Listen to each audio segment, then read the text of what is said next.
Amen. Amina.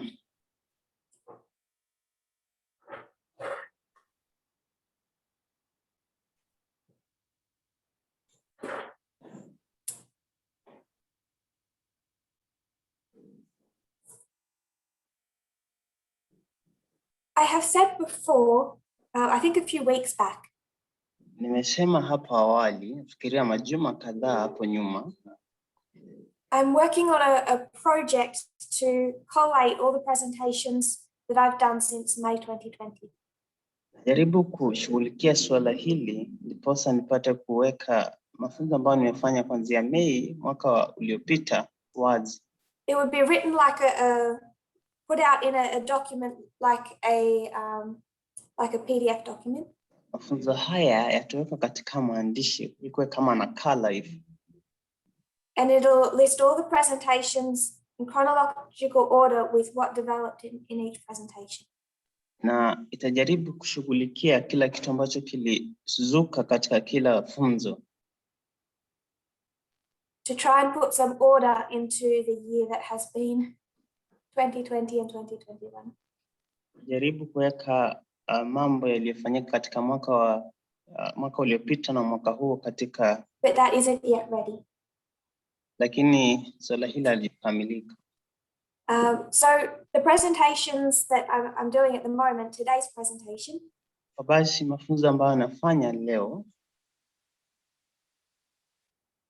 They are a type of a Q&A. Ni kama mafundisho ya maswali na majibu. Because they're questions that we've seen arise in this movement over the last weeks and months. Kwa sababu yale maswali tumeona yakizuka katika vuguvugu hili majuma yaliyopita na miezi iliyopita. Just in case you think they're very disconnected. Kama wewe unafikiria kwamba maswali hayo hayahusiani na mambo ambayo anashughulikia. In Elder Parminder's last presentation, he brought up an important topic. Katika funzo lililopita lilofanywa na Parminder alizua mjadala mzuri sana. One topic that perhaps does more than anything else to stigmatize women. Kwamba ni mambo ambayo yanafanyika ili kuweka wanawake katika mtazamo mbaya. And I don't want us to be distracted from that topic, though we will mostly be discussing other things today. Astaki tuende katika mada hii aliyokuwa najadili, lakini nataka tuchukue mwelekeo mwingine leo. But I wanted to just do a bit of an exercise at the beginning. Lakini nilikuwa nataka tufanye mazoezi fulani tukianza. We're beginning to publicly discuss the stigma that exists around menstruation. Tumeanza kuona mtazamo huu mbaya wanawake tukianza kujadili mambo haya bayana. How this really hidden area of women's lives impacts them, especially in countries without access to services. Jinsi mambo haya ambayo huathiri wanawake waadhiri na jinsi ambavyo yanafanyika katika nchi ambazo ni fukara.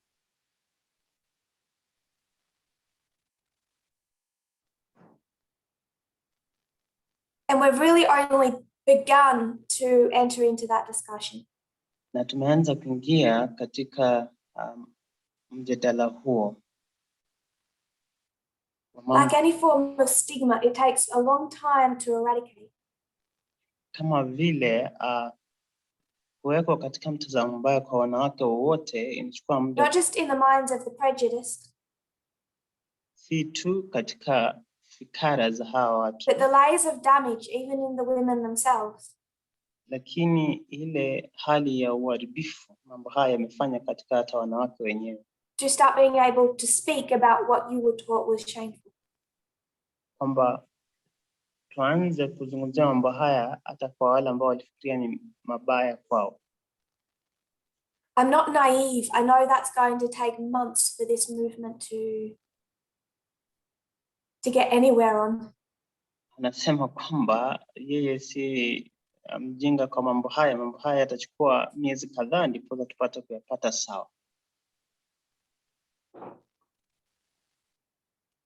The discussion has begun. Na mjadala huu umeanza. Articles are starting to be shared. nakala zimeanza kupeana kwa watu wengine. Hopefully eyes are beginning to open. Anaamini kwamba macho yameanza kufunguka. Slowly women might begin to open up. Ombi lake kwamba wanawake sasa wataanza kuona mambo haya. If you're in Australia, there's a brand called Libra. Kama wewe wa Australia, kuna I don't know how international they are.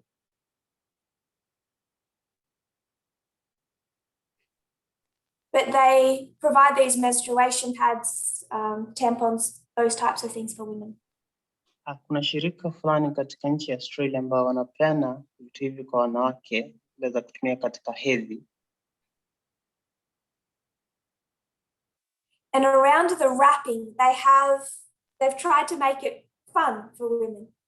Na katika bidhaa hizo wamejaribu kuifanya iwe ni jambo la kufurahisha ama kuvutia kwa wanawake. So in the wrapping, they have all these random facts that you can read. Katika kufunga bidhaa hizo wako na mambo haya yote ambayo unaweza soma pale. This is obviously an attempt by the company to give a little bit of pleasure into a frankly awful experience. Ni jaribio la kampuni hii kujaribu kupeana hope wale ambao wanataka kutumia bidhaa hizi. So I want to discuss some of the little facts quotations they put on the wrapping paper. So watajaribu kuzungumzia mambo fulani ambao wao huweka katika bidhaa hizo ambayo ni ukweli. I'll start with a simple one. Ataanzia na ile rahisi. They say cold water weighs less than hot water. Wanasema kwamba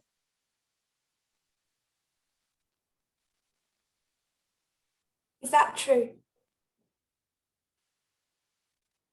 Kama ni kweli. No. Not going to go into the science of why it's not true, but it's not true.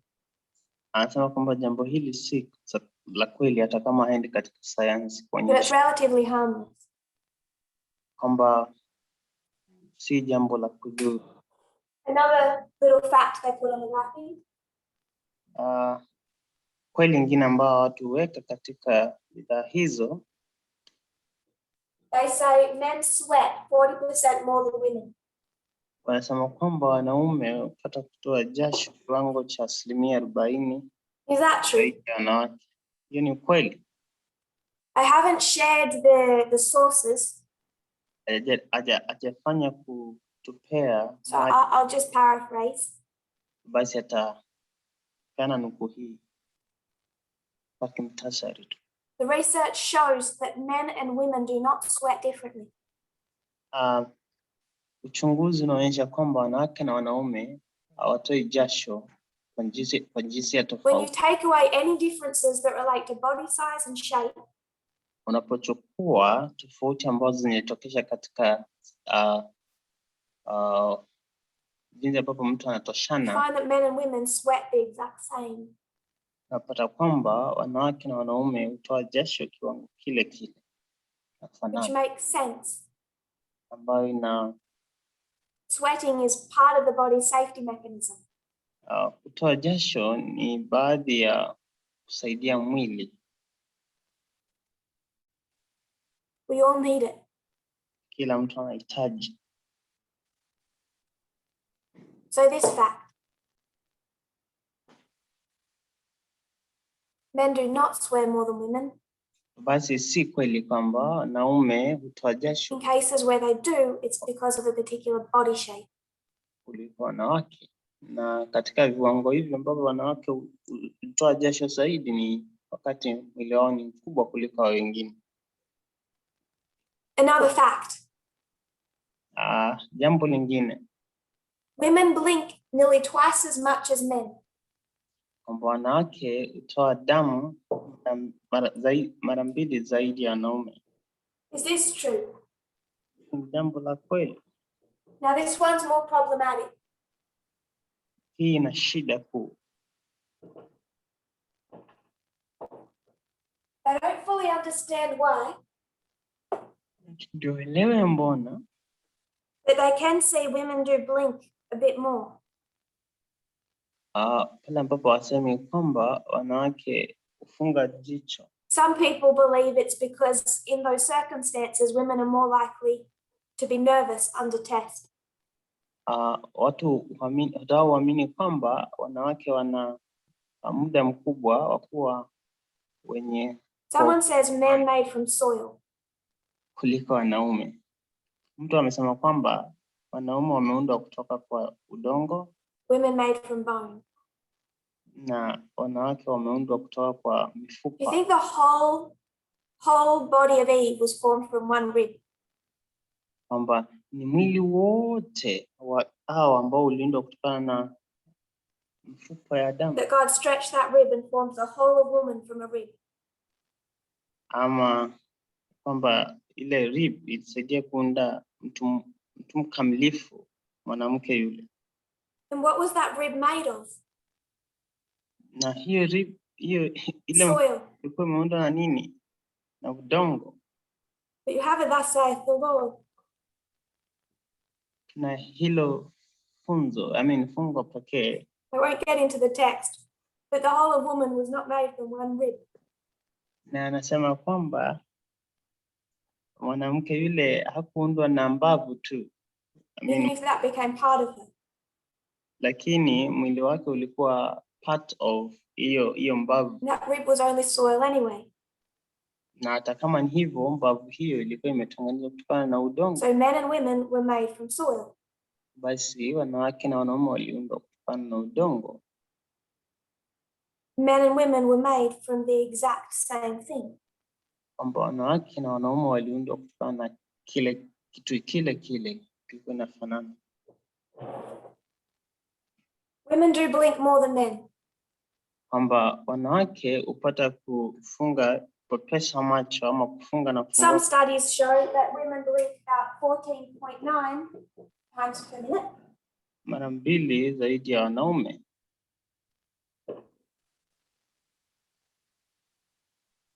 And men 14.5. Kwamba uchunguzi mwingine zinaonyesha kwamba. So you can see how problematic the studies are. Wanawake hupepesa macho takriban. And they're still not sure about external causes of that. Mara 14.9 na wanaume mara 0.5. Unaona vile uchunguzi hizi zina shida zenyewe. So we'll give this one a cross. Basi tunakataa hiyo jambo la kwanza la jasho. We'll give this one a tick cross. Hii ya pili tunaipea tick, alafu tunaweka. Third, men have worse hearing. Jambo la tatu. Is that true?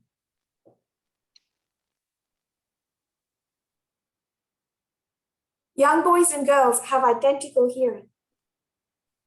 Kwamba wanawake wadogo na wanaume wanaelewa sawa.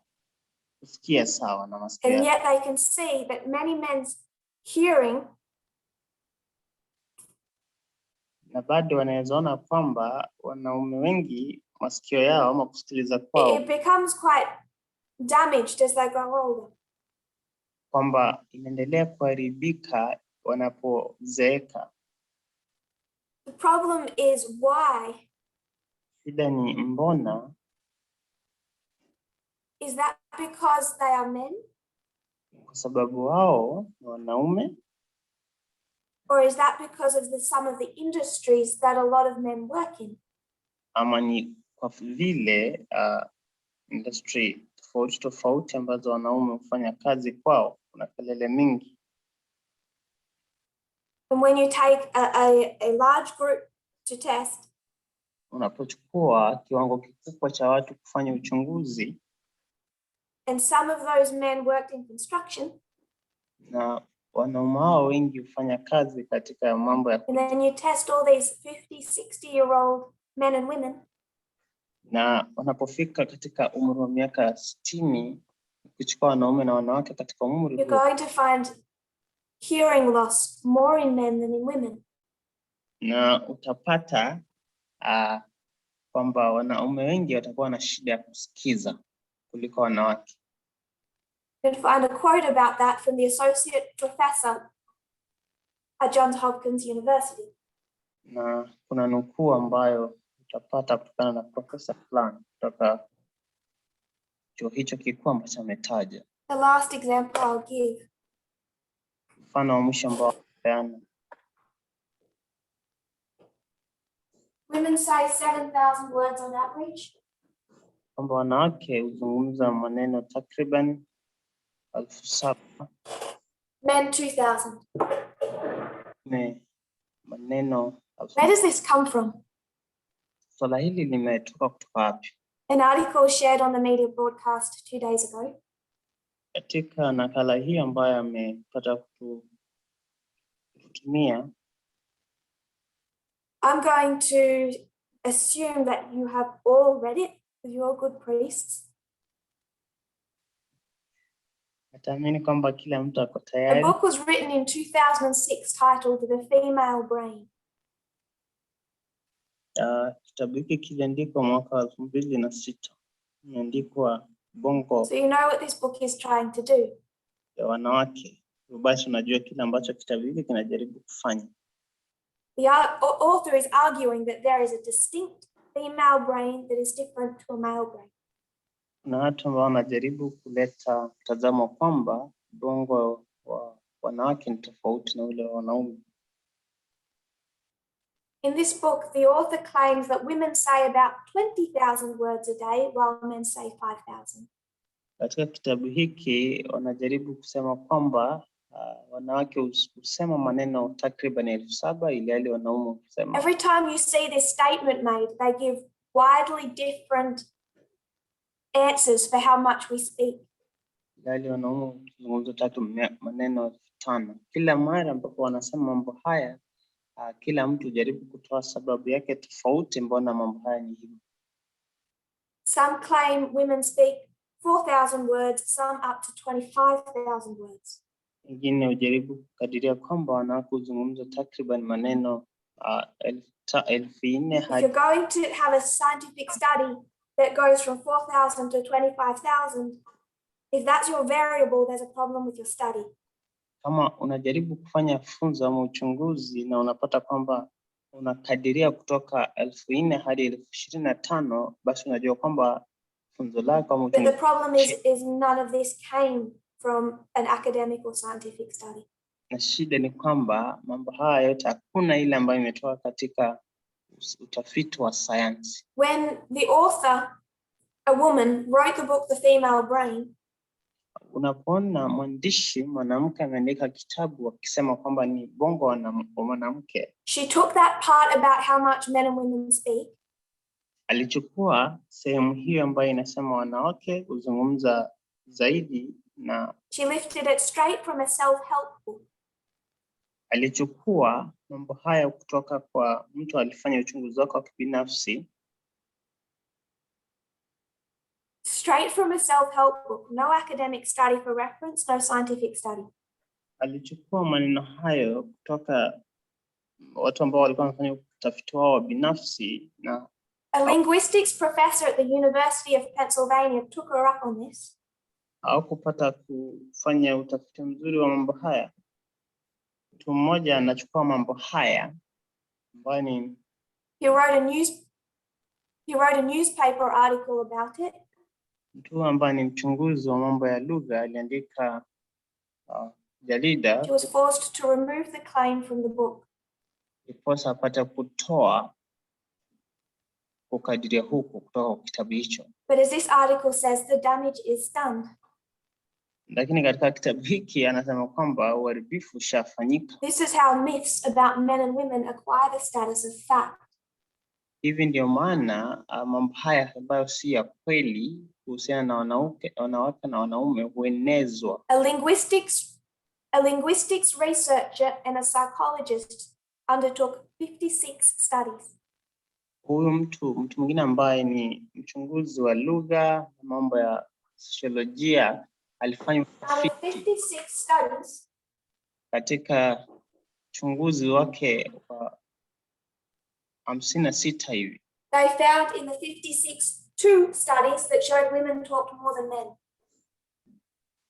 alipata kwamba takriban 56.5 They found 34 studies where men talked more than women.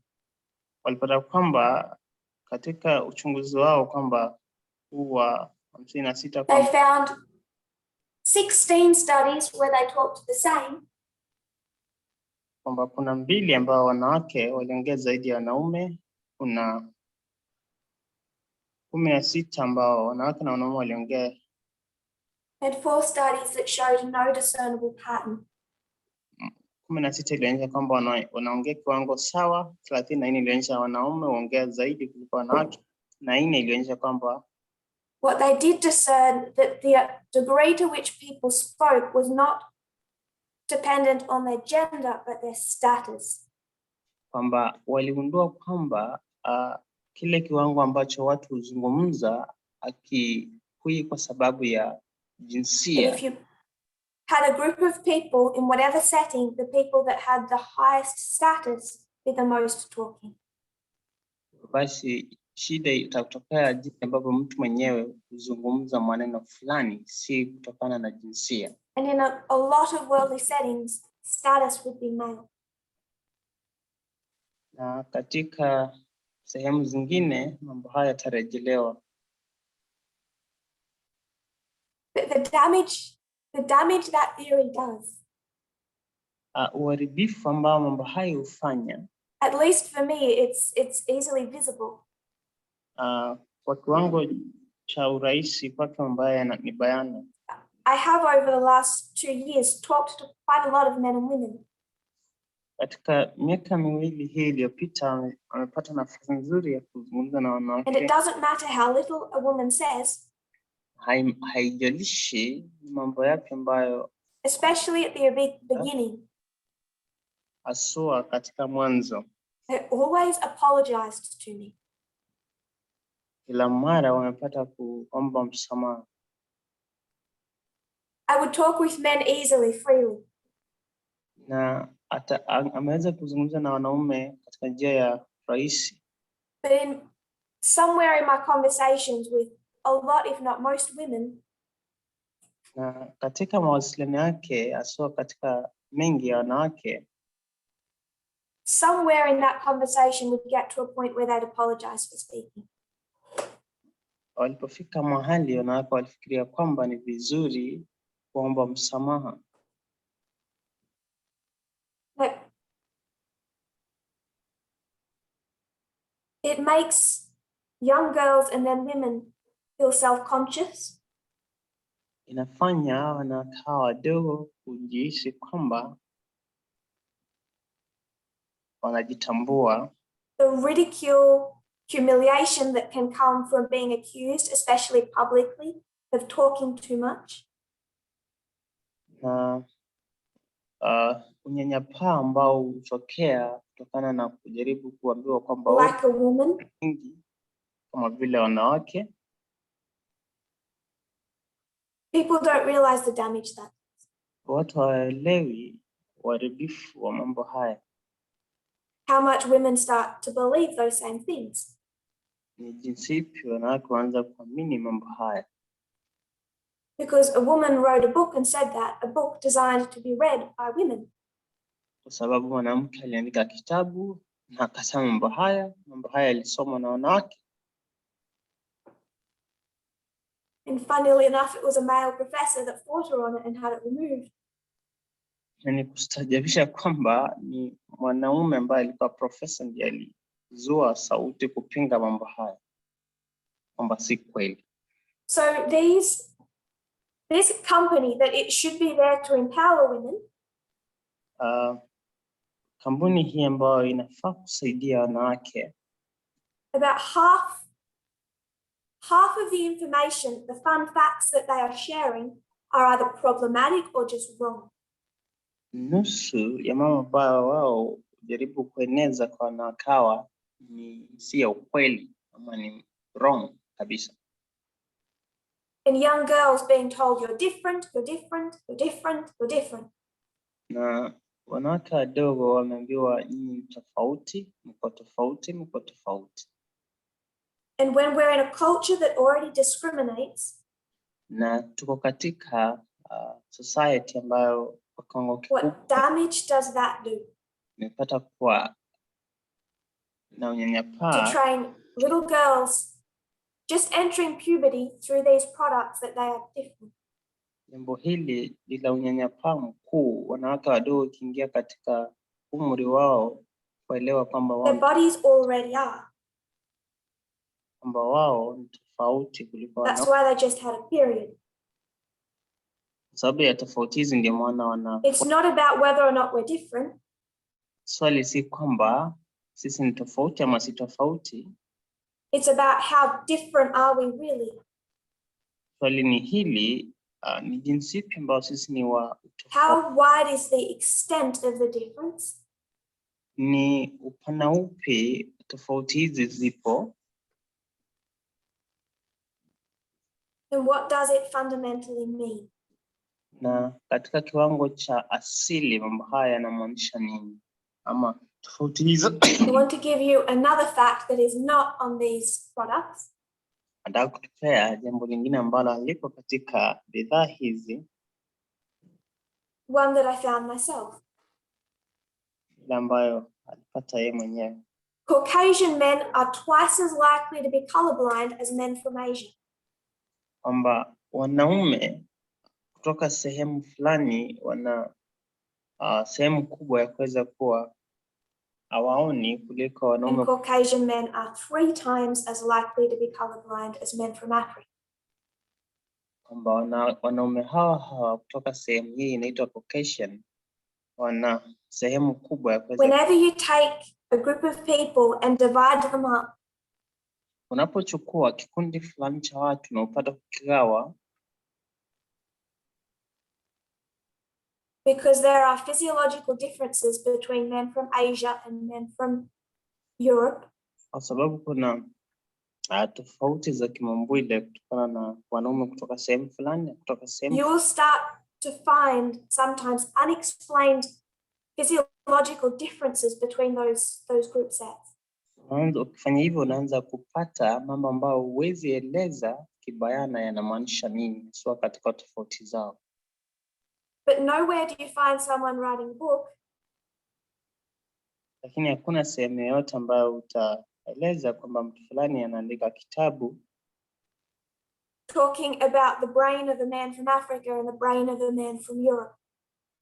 Lakini hutapata mtu huyo akisema kwamba ni bongo kutoka Asia ama kutoka Afrika. You don't find people writing books saying men from China from Mars. Wanapata watu wanaandika vitabu wakisema kwamba wanaume kutoka Uchina ama kutoka Mars. And men from Canada are from Pluto. Na wanaume kutoka nchi ya Canada wametoka. The differences exist through every subset of humanity. Kwamba tofauti zipo katika sehemu hiyo ama kiwango chote cha. But with men and women, people have a fascination of finding differences that don't exist. Lakini katika kuchukua wanaume na wanawake, watu jaribu sana kupata tofauti ambazo haziko. Then moving those differences from the physical to the psychological. Na kutoa tofauti hizo kutoka hali ya kimaumbile kwenda hali ya kiubongo.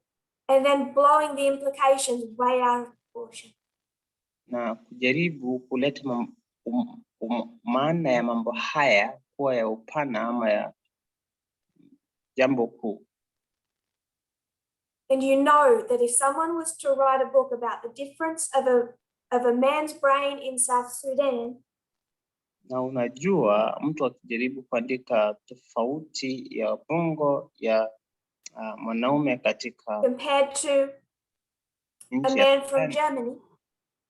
Na apata kufanya kutofautisha ama kulinganisha na. You're going to find racism. Utaambiwa kwamba hiyo ni. I would suggest that when I do that to men and women. Utaambiwa kwamba ni ubaguzi wa rangi. sababu ambao watu huzungumza usually becomes a petri dish of sexism. Swala hapa huwa ni swala la kubagua jinsia fulani ya kike. And it's sad that these things are being instilled as facts in men and women from a young age. Na nataka uelewe kama mambo haya huanza kuwekwa katika bongo za wanaume na wanawake kutoka umri mdogo.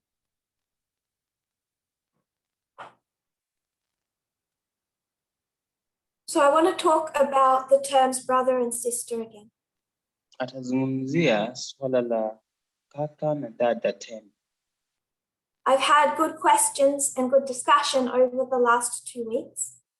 Amepata kupata mjadala mzuri na maswali mazuri. People are wondering about any terms of gender. Watu wanajaribu kushangaa kuhusu maneno mengine ambayo hutumika katika jinsia. Mother, father, aunt, uncle. Mama, baba, auntie, ama mjomba, shangazi, mama. Any form of gendering. Na njia yoyote ya kujaribu kuleta swala. So I'd like to, I suppose, give a further explanation of the logic as it is in my mind. Atajaribu kuelezea zaidi kuhusu mambo haya vile ambavyo yako katika ubongo wake. Gender does exist. Kwamba swala la jinsia liko. No one is saying that gender does not exist. Hakuna mtu amesema kwamba swala hili la jinsia halipo. And we're not trying to erase gender. Na tujaribu kufutia mbali swala la jinsia. But if I can describe it this way. Atajaribu kuweka mambo haya katika mtazamo huu. We meet together at an international camp meeting.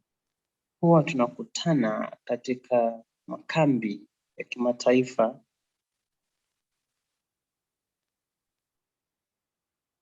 150 men and women.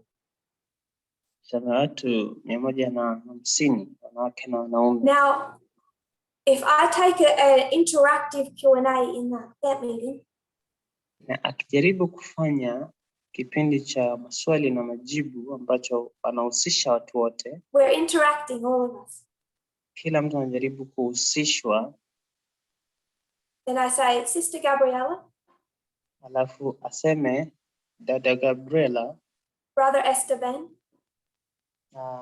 Kaka. Sister Justina. Dada Justina. Over that hour and a half, I'm dividing the movement into 2 groups of people. Katika kiwango hicho, kila ambacho atakuwa amefanya ni kugawa kundi hili katika makundi mawili makuu. Sisters and brothers. Kiwango cha dada na kaka. Back before gender was a test, that was perfect. Kabla swala la jinsia liwe ni jaribio letu. Because we're all being reminded we are one family. Sababu kila mara tulikumbushwa kwamba sisi ni watu wa familia moja. Some people think we're doing this to try and be less exclusive. Watu walikuwa wanafanya mambo haya ili kujaribu kuacha hii kusema kwamba wanajaribu kubaua wengine. We're not. The gates of heaven are as exclusive as they've always been. Kwamba hatukuwa tunafanya hivyo.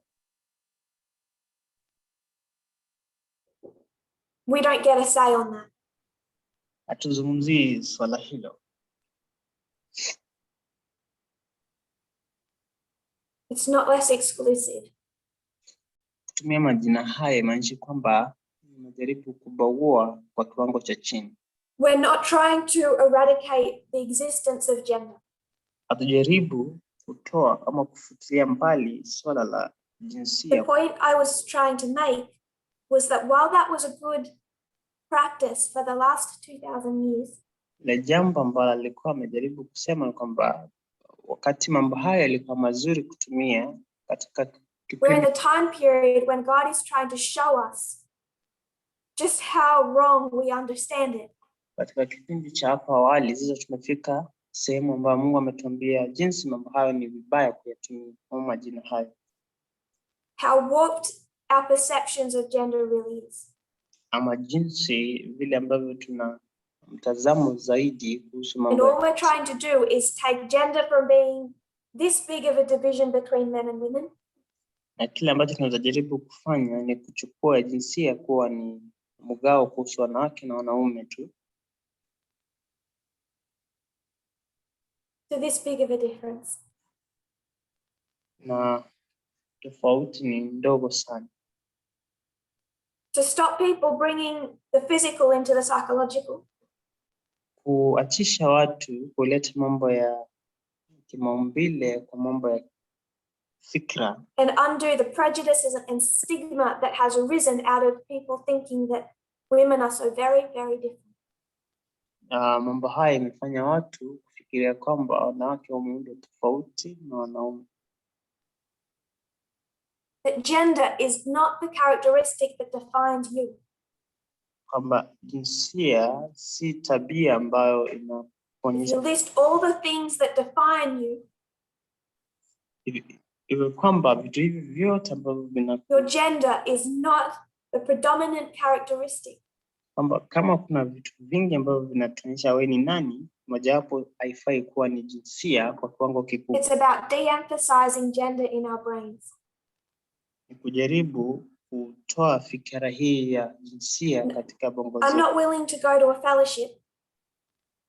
Hataki kwenda katika and verbally, constantly divide that fellowship into men and women. Na katika kiwango kikuu, katika kuzungumza kwake ajaribu kugawa kundi hilo. Re-emphasize that through my speech. Sehemu kuu mbili, wanawake na wanaume, tunafaa kuacha tabia hii. Some people have then wondered about the term elder. Wengine wameshangaa kuhusu neno hili. None of this applies to the term elder. Si vizuri hili ambalo anasema. Because elder as of 2019 is no longer gendered. Kwa sababu anazungumzia swala la mzee ama elder, tafsiri na shida kidogo. Instead it is as much a representation of equality as trousers. Kwa maneno hili elder aliwekwi nyuma ya jinsia. Ni neno ambalo jaribu kuonyesha kiwango. To indicate that what was once exclusive is no longer exclusive. Na ni neno ambalo limetumika sio kwa wanaume kwa wakati mrefu sasa, limeanza kutumika kwa kiwango. So I expect everyone to keep saying Elder Shaquille, Elder Terry. Ni kama kila mtu anaendelea kusema elder fulani ama elder Terry. It's a representation of degendering, not of gender. Kwamba swala hili alionyeshi swala la jinsia. I hope that comes some way to explaining further what Elder Pamindra and my thoughts were. Amejipata akieleza zaidi kile ambacho Pamindra alisema na kile ambacho yeye alisema. When it comes to these terms brother and sister. Inapokuja katika majina haya kaka na dada. If people have further questions, I'm sure we'll end up revisiting this topic at some point in time. Kama watu wana maswali zaidi, tutakuwa tunarejelea swala hili baadaye. So I want to put that to one side for a moment and move on. Tutaachana na swala hili na ataendelea.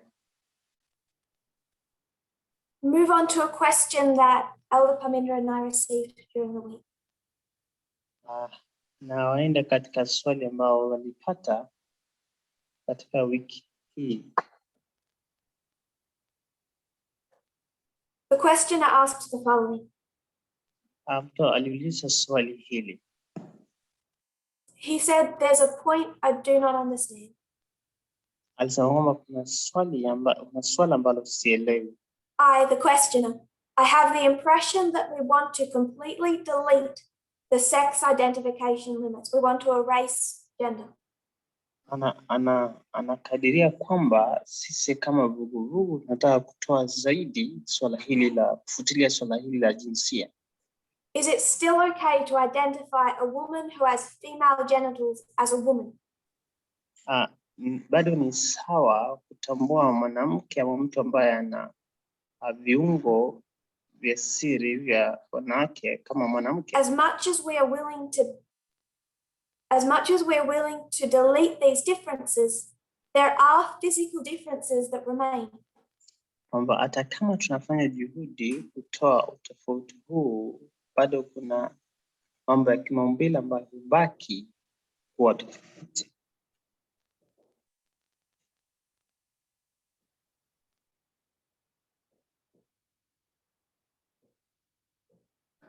That's the first part of the question. I'll divide it into 4 sections. Swali hili ndio hili la taliweka katika kiwango. For example, a male is in average stronger than a female physically speaking. Mfano, wanaume. And because the female is weaker, she must have more protection from the law. Kwa sababu kwa kimaumbile wanaume wana nguvu ama uwezo kuliko wanawake, hivyo basi wanawake wanafaa kulindwa kutokana na wanaume. So the female is weaker. Basi wanawake ni wanyonge. Therefore the law must protect. Kwa basi sheria inafaa iwalinde. The law being here to protect the weaker. Sheria hapa ni kulinda wale ambao ni wanyonge. But if you want to protect the weaker, you must be able to identify the person who is weaker. Lakini ndiposa upate kulinda wale ambao ni wanyonge, lazima upate kuwaundua kwanza ama kuwatambua.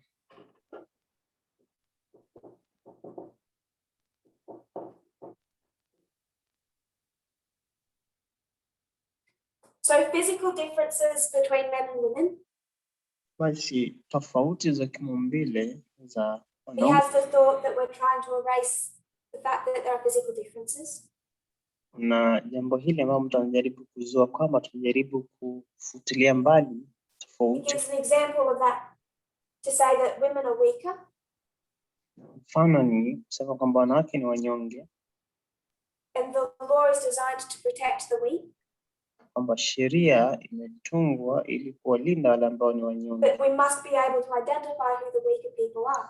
Lakini jambo la kwanza kufanya, lazima uundue watu ambao ni wanyonge ni nani. Which brings us to the third part of the question. Ambayo inatuleta katika swali hili tena. He says, for example. Anasema kwa mfano. The toilet problem.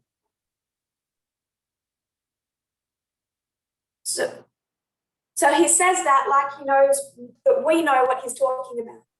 Anazungumza anapenda mfano huu akikadiria kwamba sisi and we do. Tayari tunajua kile ambacho anazungumzia na because we say the toilet problem and I think most of us know what is being now discussed. Kila mtu anajua kile ambacho sasa ni katika mjadala. He says the division between men's toilets and women's toilets are there to protect women. Anasema kwamba tofauti zilizoko katika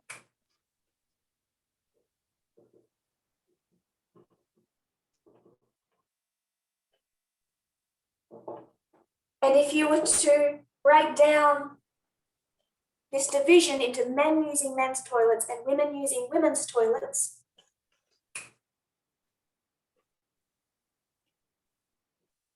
ajaribu kuonyesha kwamba swala hili la shida ya choo, he says rates would increase. Anajaribu kuzungumzia swala hili la shida ya choo kwamba kuna shida baina ya jinsia. So I want to deal with these kind of separately, although they are mixed. Atajaribu kushughulikia mambo haya kuona kwamba yanamaanisha nini. And I want to keep tackling this idea that I believe exists in some people's minds.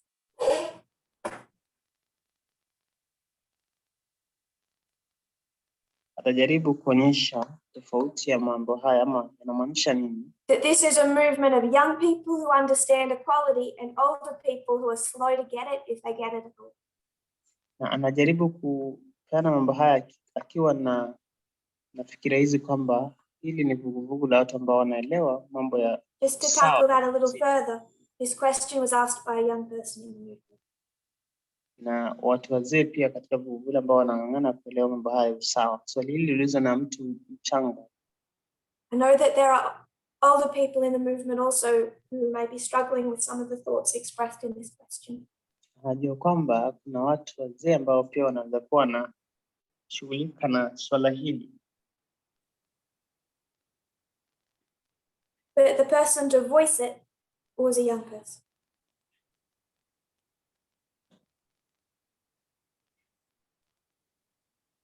Point number 1, physical differences exist between men and women. Anajaribu kusema kwamba mambo haya utofauti huu unatoka wapi? I agree. As I said before, we are not trying to erase the fact that sex differences exist between men and women. Swala la kwanza ana agree kwamba ni hivyo. Na amesema kwamba hakuna mtu anajaribu kutoa tofauti hizi. Our point is how great those differences are and what you do with them.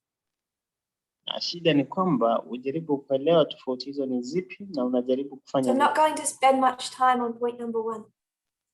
Basi hata tuchukua muda mwingi kujaribu kuzungumzia. Point I want to go to is point number 2. Jambo ambalo nataka kuzungumzia ni ile ya pili. I have less issue with point number 2 I have less issue with the written words of point number 2.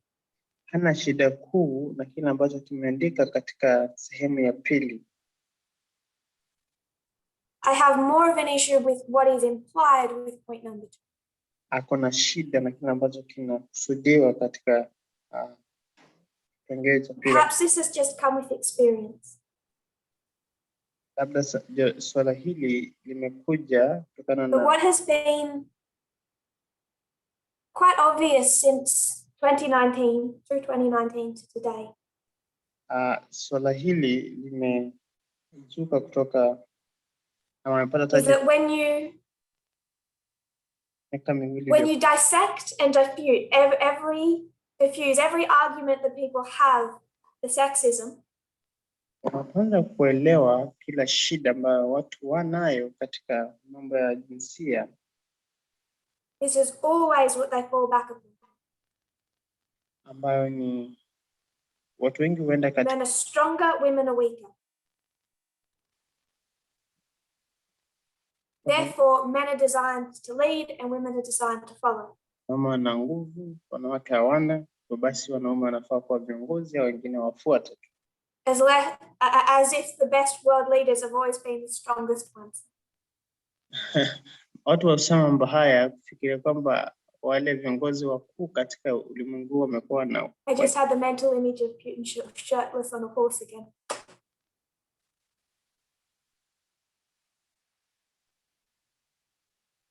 Is he a born leader because he can look strong on a horse? Umejaribu kuona picha hizi za Putin akiwa katika farasi. Ni kiongozi. More so than Angela Merkel, who wouldn't.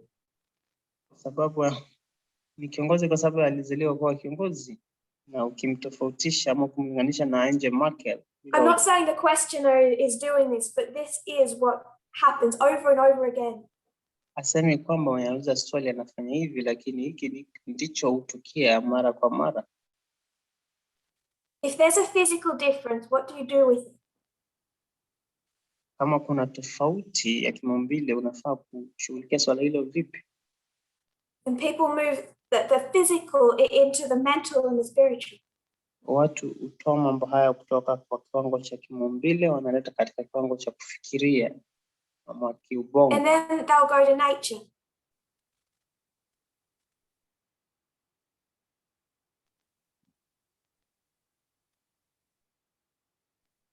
You'll see the bull, the strong one with the herd of cows, is obviously the leader. Ukiona yule ndume ama katika ng'ombe yule ambaye ana kichwa But kikubwa. if you're going to use nature, that gets problematic really quickly. Kwamba yeye ndiye atakuwa kiongozi, lakini ukitumia mambo ya kiasili utaona kwamba kuna shida mahali. You go to the line, Utaenda katika I'll foleni, take you to the elephant. utaenda katika simba And then ya we should all obviously be polygamist. atakuchukua katika ndovu, na tutamalizia kwamba kila mtu ana Because bulls are. mwenye kuoa ama kuoleka na wanaume wengi ama wanawake wengi. So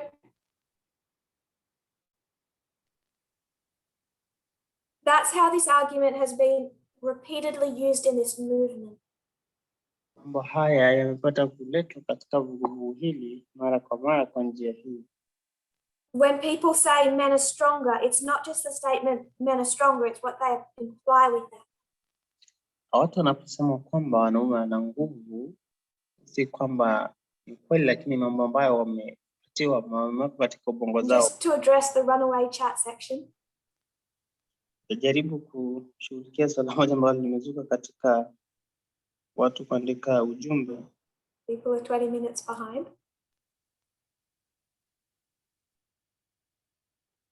When it comes to fact, you can't use a personal example. Unapokuja katika kweli, huwezi chukua mfano mmoja. I'll give you a personal example. Tapeana view zake mwenyewe. A friend of mine's child had a vaccine and then developed symptoms of autism. Mtoto mmoja wa rafiki yake alipata chanjo na akapata shida ya ugonjwa fulani ambao unaitwa autism. You can't say you know someone to prove something. Huwezi sema kwamba unajua mtu fulani ndipo upata kudhibiti. That's how we got in trouble over and over and over again. Hivyo ndivyo tunaingia katika shida wakati baada ya wakati. It doesn't mean population as a whole. Kitu kimoja au mfano mmoja haumaanishi kiwango kikubwa. Doesn't mean that there aren't other factors. Haimaanishi kwamba hakuna mambo mengine sehemu nyingine. I don't mean to pick on anyone. I love you all. Haimaanishi kudhihaki mtu yeyote, anawapenda nyote. Back to present topic. Rudi katika swala hili. The female being weaker argument is dangerous. Ukisema kwamba wanawake ni wa unyonge ama udhaifu, but particularly because how people use it. Si swala nzuri na shida na vile ambavyo watu in this movement as much as in society. Katika vuguvugu hili na vile vile katika jamii. It exists in society, that's why Putin had to give that kind of persona. Jambo hili liko katika jamii ndiposa Putin ilimpasa peane. Then the idea that the law is there to protect the physically weak. Wengine wanajaribu kusema kwamba sheria iko kuwalinda wale ambao ni wanyonge kimwili. I think this is to miss the point of what's wrong with society. Ukisema hivyo hauwezi pata vizuri swala ambalo lina shida katika jamii. Where African Americans is enslaved and abused for all of those centuries because they are physically weaker than white people. Hivyo basi utaelewa kwamba wale ambao ni watu weusi wa Amerika wamepata kuwa katika mateka kwa sababu wao No. Si tu kwamba walikuwa wanyonge. In fact, many of those African Americans brought over as slaves were so physically powerful.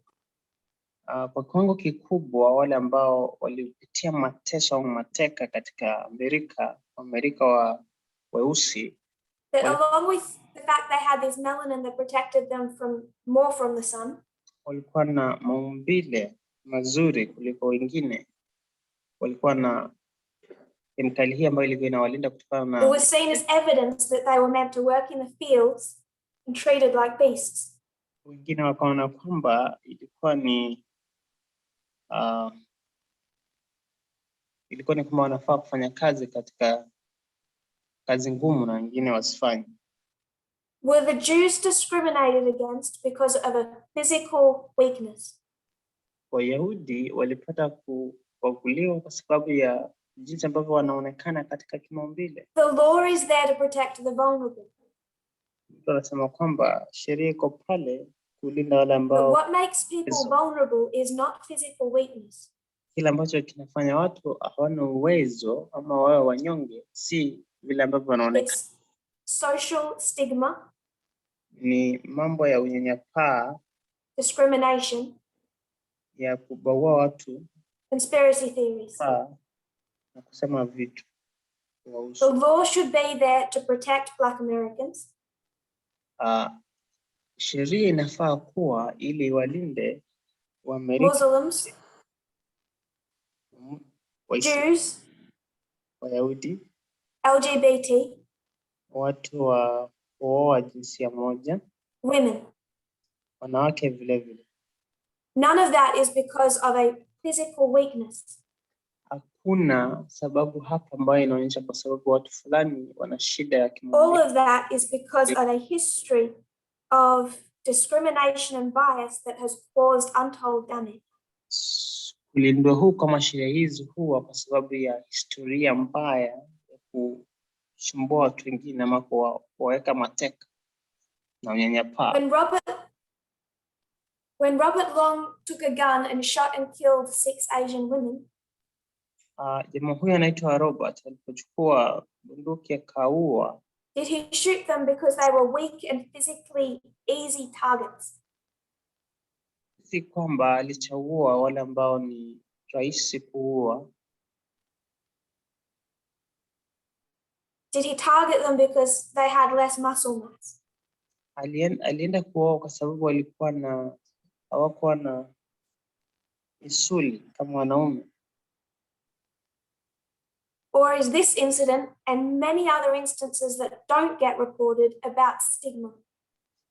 Ni swala hili ambalo lilifanyika na Robert na masuala mengi kama haya ambayo hufanyika ambayo hatupati kuyajua hayafanywi kwa sababu ya watu fulani kuwa na maumbile fulani kuliko wengine. That is why laws are being put in place to protect women.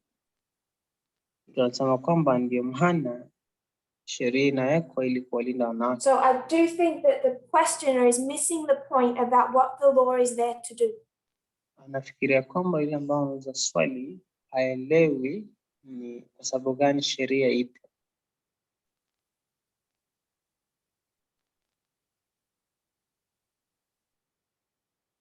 Then the question takes, I would suggest, a turn. Mtu anauza swali analeta swala hili.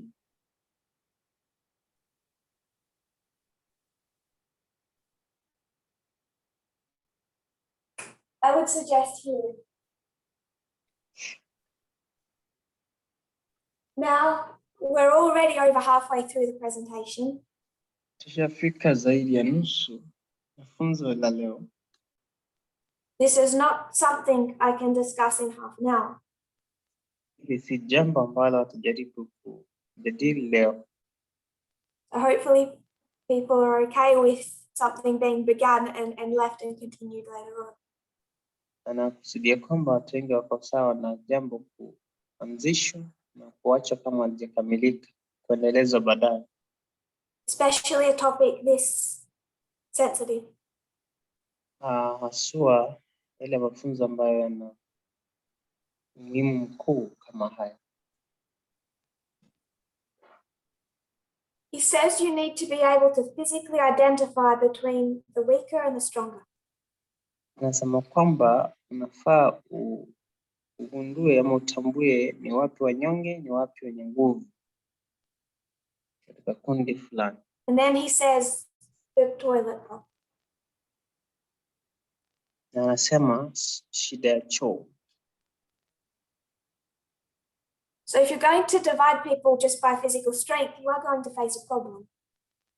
Kama utatumia kiwango ama utatumia mambo ya kimaumbile kutofautisha watu. So you're going to create separate toilet blocks.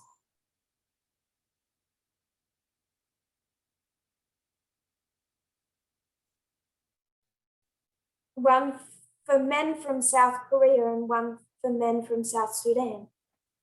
Tunajaribu kufanya kulinganisha hapa wanaume kutoka South Korea. So I have some dear friends in South Sudan, and some of those men are a lot taller than me. Wale wanaume kutoka Sudani ya Kusini wengine ni warefu kumliko yeye. And men from some Asian countries are identified as being more petite. Na wanaume kutoka sehemu zingine haswa za Asia wanachukuliwa kuwa wadogo kwa kiumbo. So if you're going to make this about physical stature, I hope we can see you're going to face problems. Kama utaenda kufanya swala hili liwe kuhusu jinsi ambavyo watu huonekana, basi natumaini kwamba unaona shida ambayo utajipata kwayo. But I would suggest at this point, the author moves away from discussing gender as we have so far covered it. Anasema kwamba anapofika katika kiwango hiki hajadili mambo haya vile ambavyo sisi katika vuguvugu tumesema.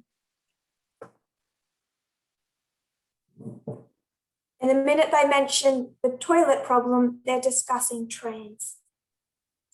Na wanapozungumzia swala la shida ya choo, hapa wanaanza kuzungumzia watu wenye jinsia zaidi ya moja. And in the remaining short time we have, I want to head in that direction to a discussion of trans. Na katika kiwango ama muda ambao umesalia, atajikita katika kuzungumzia mambo haya.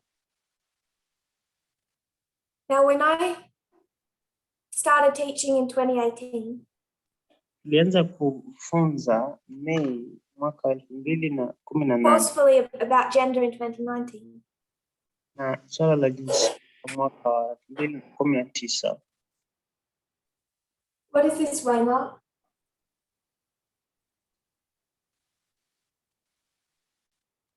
It's the cross. And as we have taught for some time now, 14 inawakilisha na msalaba na vile ambavyo tumefunza. you know, all of this issue is about gender.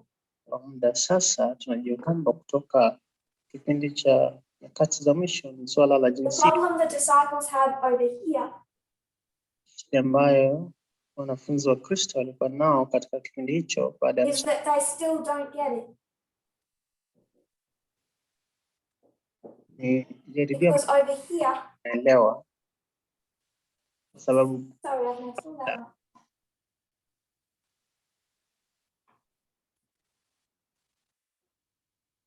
Is anyone lost now? sawa sasa 2019, the cross. labda tunaweka mwaka wa 2019.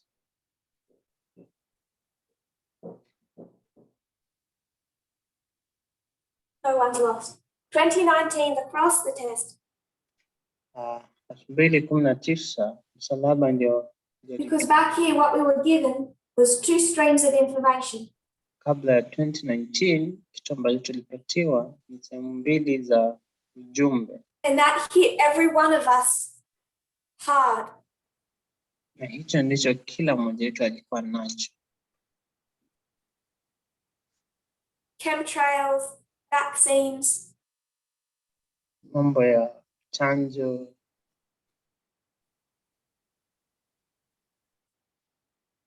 But why did we predominantly need to understand 2 streams of information? Ona kwa kiwango kikubwa ili tubidisha kuelewa mambo haya kuhusu njia 2 za kupata ujumbe. Other than all the other reasons that were good reasons. Kutokana na sababu zingine zilipeana kama sababu.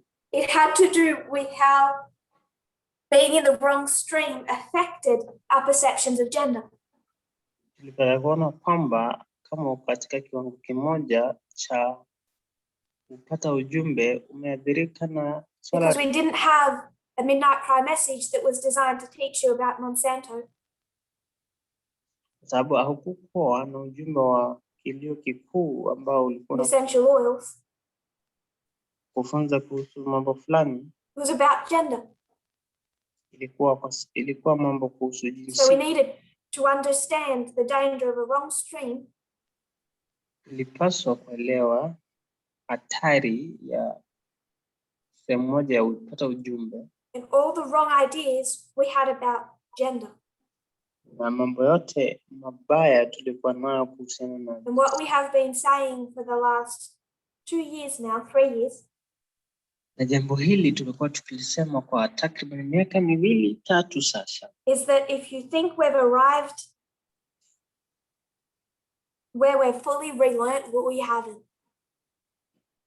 Na ukifikiria kwamba ni sehemu ya kushoto ambayo sisi kama vuguvugu tumeenea zaidi, basi the message has, is and will continue to challenge you.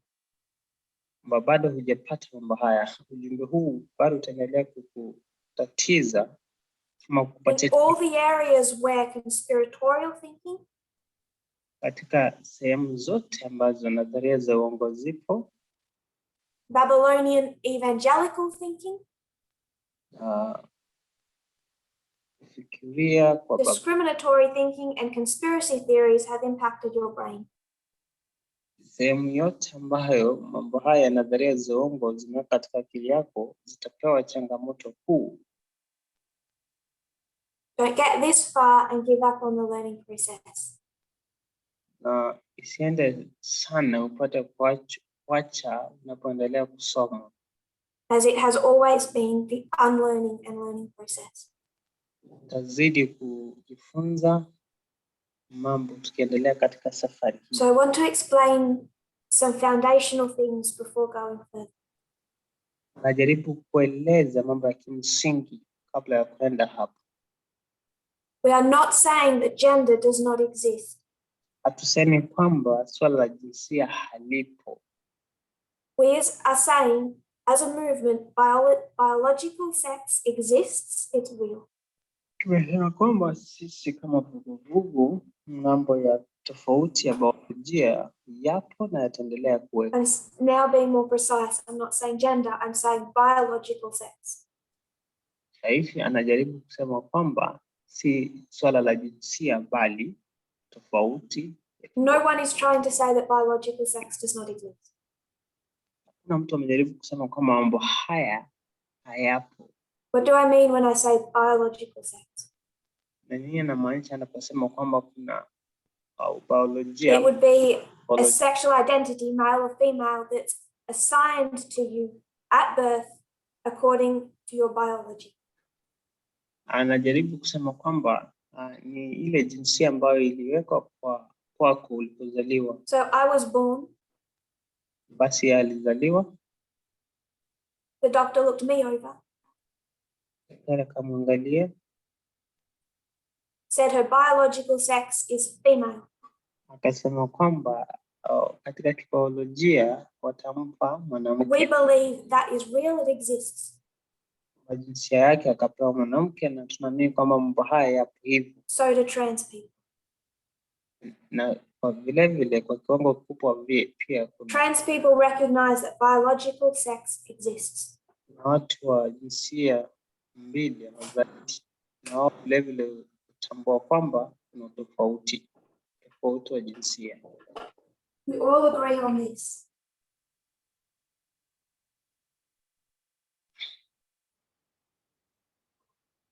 What trans people say, watu wa jinsia zaidi ya moja, kile ambacho wanasema biological sex exists, kwamba kuna utofauti wa kibiolojia. But what also exists is gender identity.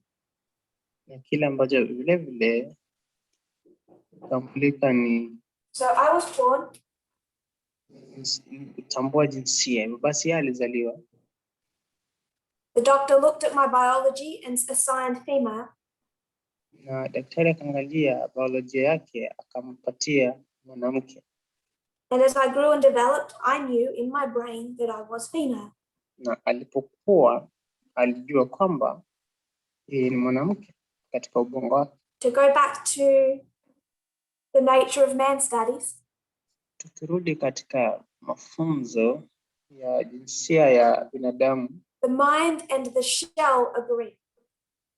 Kwamba bongo na nyumba ambao bongo huyu huishi zinaelewana. So my biological sex is the same as my gender identity.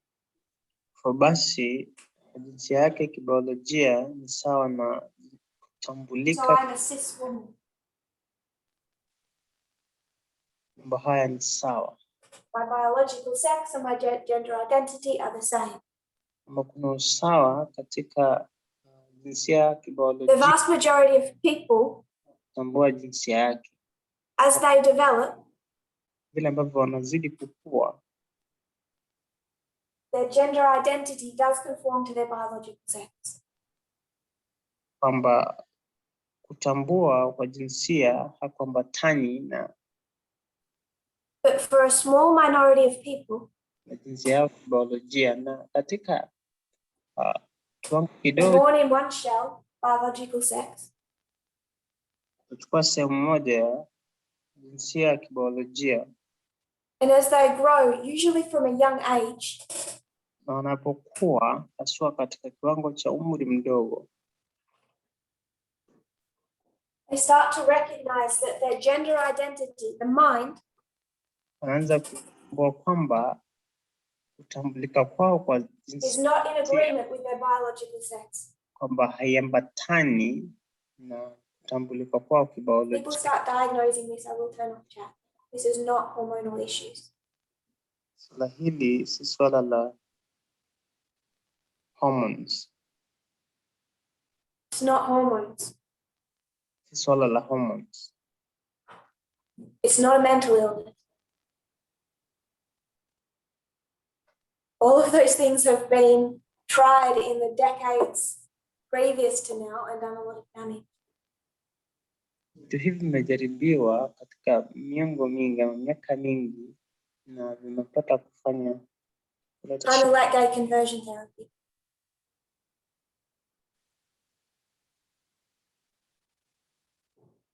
So the majority of people, biological sex and gender identity agree. Katika kiwango cha watu wengi, asilimia kubwa, kutambulika kibiolojia inaambatana. Trans people recognize biological sex exists. Kutambua jinsia yao, watu hao ni jinsia zaidi ya moja, hukubali kwamba kuna tofauti. They recognize that most of the people around them have a biological sex and a gender identity. Wanajua na kutambua kwamba watu wengi ambao wazunguka wana jinsia kibiolojia. But in themselves, they recognize something is discordant. Na katika ndani yao hugundua kwamba kuna shida. And what they are inside the shell does not agree with the form of the shell. Ambacho kipo katika ndani ya nyumba yao akiambatana na kile ambacho kiko nje. And this problem has existed across different cultures for centuries.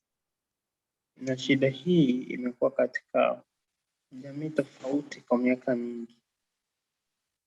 And understanding it is part of the Midnight Cry message. Na kuelewa swala hili ni mojawapo ya understanding these people and how we relate to them and how we and society should treat them. Kuelewa watu hawa, kuelewa jinsi wapo na kuelewa jinsi ya kufanya mambo nao ama kujihusisha nao ni baina ya ujumbe ambao tulio nao kwa kipindi hiki.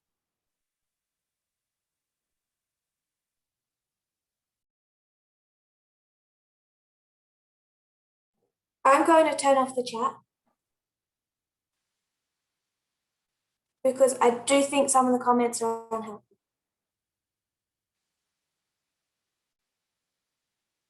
And I do not want people getting distracted. We can at another time discuss causes. I won't be discussing causes today. Basi amegundua kwamba watu wanatoka katika mada. The Midnight Cry message is like a vaccine. Ujumbe huu wa kilio cha usiku wa What manane. are the two things a vaccine does? Ni kama chanjo, ni vitu viwili ambavyo chanjo hufanya. A vaccine protects you. Chanjo inakulinda wewe. And a vaccine protects the community. Vile chanjo inalinda jamii. It has a twofold job. Basi kuna sehemu mbili za kazi yake. So Part of the purpose of a vaccine is purely selfish. Sehemu moja ya chanjo ni sehemu ya kibinafsi. It's designed to protect you kwamba imeundwa kukinga wewe from the disease. kutokana na ugonjwa. I'm going to call the disease sexism.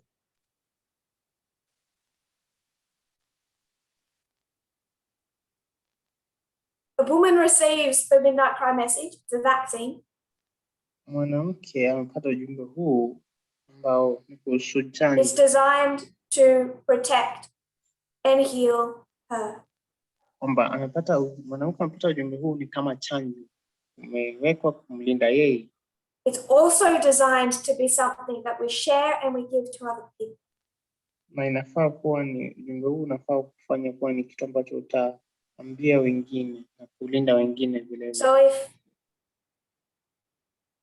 a black person takes the midnight cry message, ukipata mtu mweusi amechukua ujumbe huu, they can see equality, they might not move that onto women. Wanaweza ona usawa lakini awalete mambo haya katika swala la wanawake. Fail at one part of that vaccine. Kwamba ujumbe huu utakuwa haujafanya kazi yake kiukamilifu. I would say the salvational part. Atasema haswa sehemu ya. It's not just about us. Si tu kuhusu sisi. It's understanding people who are different to us. Kujaribu kuelewa watu ambao ni wenye tofauti na sisi. People who we cannot simply relate to. Watu ambao hatuwezi jihusisha nao kwa kawaida tu. So I might receive the midnight cry message. Anaweza kupokea ujumbe huu wa kilio kikuu. Impacts and protects me in a personal way.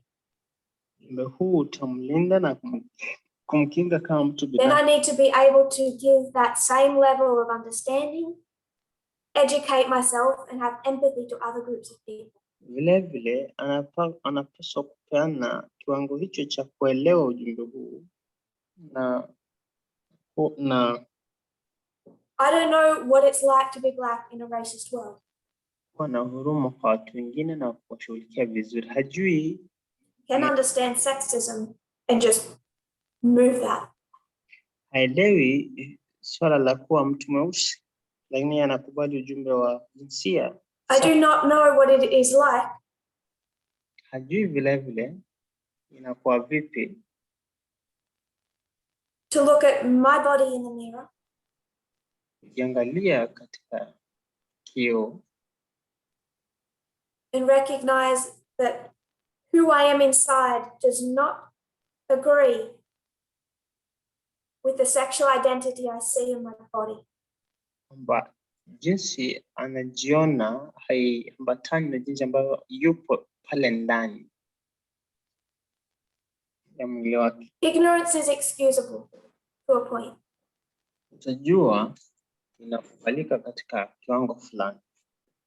In 2016, mwaka wa 99.9% of the people in this meeting right now were all sexist. Watu 99.9% katika vuguvu hili walikuwa embedded with conspiracy theories.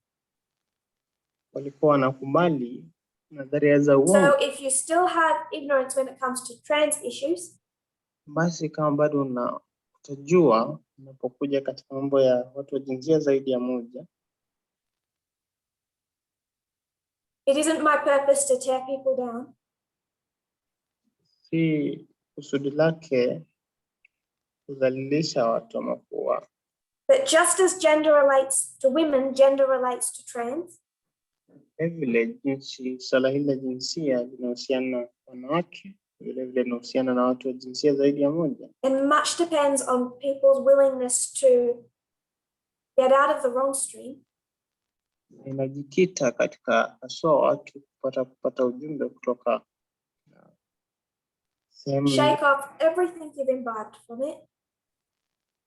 Mzuri na ile mbaya. Watu wapata kuachana na mama ambayo Try to enjoy the learning experience. Mazuri.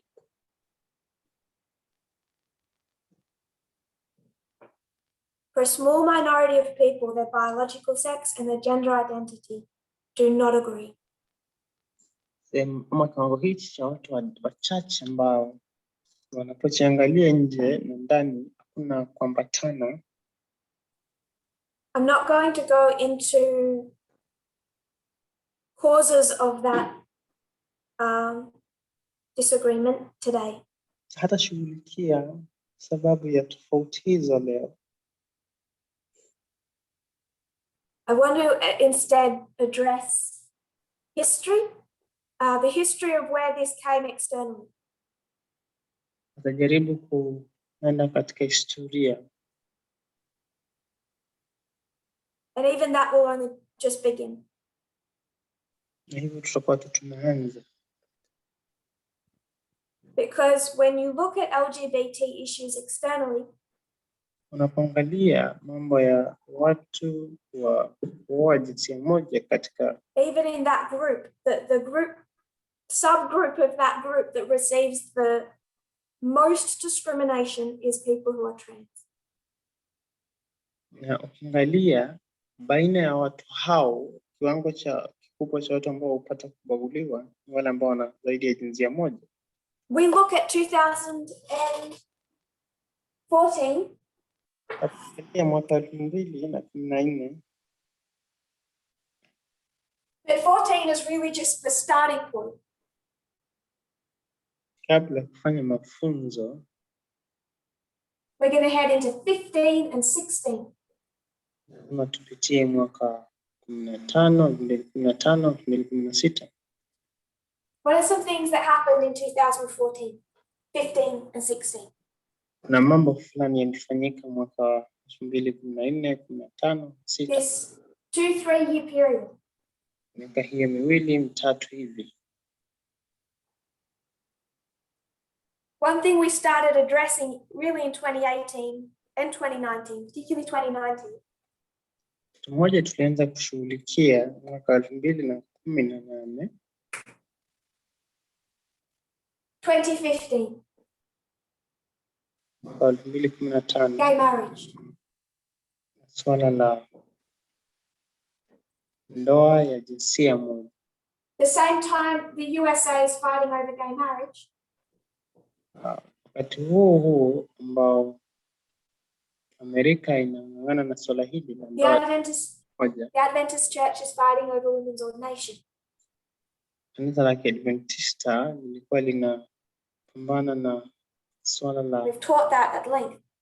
Kuwekea wanawake mikono. Swala hili limejadiliwa kiupana.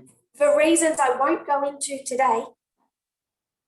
Kila mmoja anataka kutambua leo. Gay marriage. Swala la ndoa ya jinsia moja.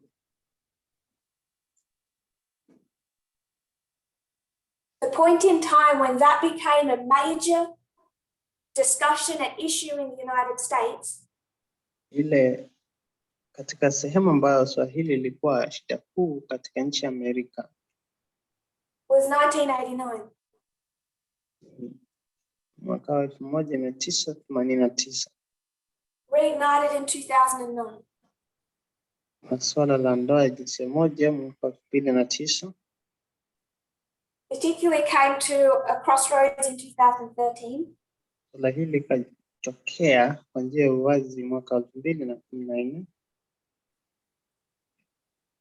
2014 was the turning point. 2014. And 15 it became law through the Supreme Court. Ilikuwa ni swala kuu, masuala nyeti. Mwaka 2015 itakuwa ni sheria. 2014 is the turning point. 2014 ni For the judicial branch. Sema ambao mambo haya yanachukua We've discussed that at length. Haswa vile vile katika sehemu ya serikali ya mahakama. If people remember what happened with the judicial. Kumbuka nini kilifanyika na mahakama. Turning point for the legislative. Vile vile ni mambo ya kupata mwelekeo mpya kwa remember what happened with the legislative. Nakumbuka nini ilifanyika katika This is all about Steve Bannon, Jeff Sessions, Mitch McConnell. Ni watu hao watatu, Mitch McConnell, Jeff Sessions na Steve Bannon. The Supreme Court. Mahakama Kuu. This is Burwell versus Hobby Lobby. Ni vugu hili la lobby.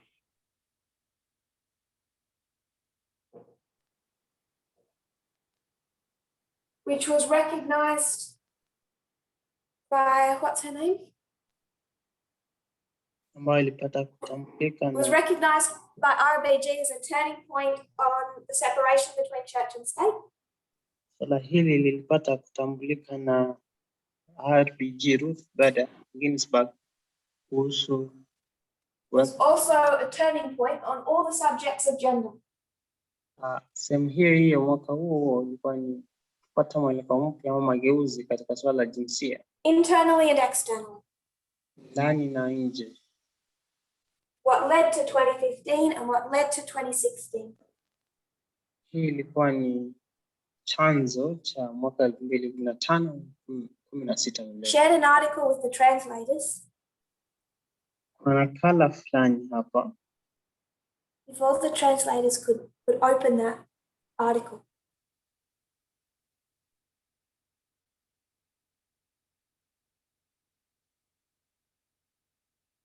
Going to read larger portions at a time. Ataenda kusoma kwa kiwango kikuu Once we get into the paragraphs.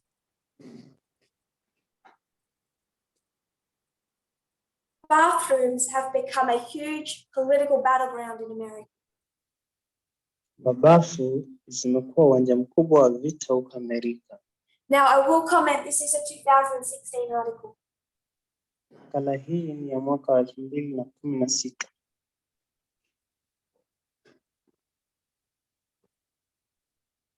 I'm not trying to give this recent history, although it's happening around us. Jaribu kufikiria historia hiyo baada ya mwaka Be a bit focused and just show where it really began. 19, lakini najaribu kuonyesha mambo haya yalianzia wapi. This way, the toilet problem intersects with the subject of gender. Swala hili la choo, shida ya choo linaingiana na swala la jinsia.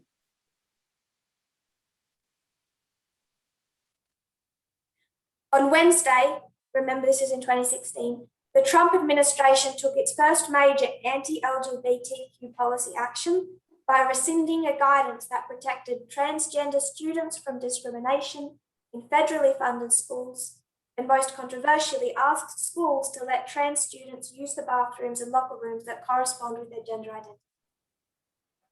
Siku ya Jumatano, utawala wa Trump ulichukua hatua yake ya kwanza ya sera ya kupambana na LGBTQ kwa kuondoa mwongozo ambao ulilinda wanafunzi wa jinsia tofauti na ubaguzi katika shule zilizofadhiliwa na serikali, na kwa ubishani zaidi ziliulizwa shule kuruhusu wanafunzi wanaotumia vyumba vya bafu na vyumba vya kubadilishia nguo ambavyo vinahusiana na kitambulisho. So the issue that trans people have, shida ambao watu wa jinsia zaidi ya moja wako nayo, is they have this gender discord, ambao wana shida hii ya swala la jinsia kutoingiliana. and the argument is over which one really matters. Na shida hapa ni tunawezaje kuleta usawa katika mambo haya. If you were to be cut off at the neck, Ikiwa utakatwa katika shingo, someone does a lobotomy,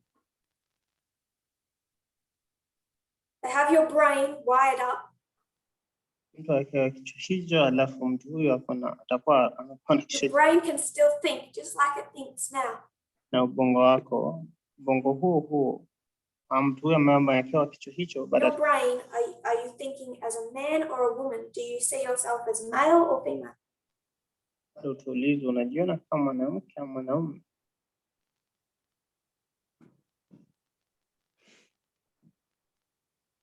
So what's more important to these people, their brain or their shell? Ni kitu kipi cha muhimu kwa watu hawa? ubongo hao ama ni nyumba ambao They wanaishi, all recognize it's the brain. wote wanatambua kwamba ni ubongo, Because if the shell was all removed, gogo hili ambalo wanaishi kwalo likitolewa, you'd still know who you were. bado watabakia kuwa watu wale wale. So what they try and do is bring the biological sex as much into line with their gender identity as they can, but it moves in this direction. Basi kile ambacho wanajaribu kufanya ni kutoka sehemu ya kutambua biolojia ya kijinsia kwenda kwa biolojia ya kujitambulisha. The most traumatic period for a trans person is puberty. Kipindi ambacho ni cha kusumbua zaidi kwa watu hawa ni kipindi cha kukua. It's a puberty, they see a body developing that the brain has rejected.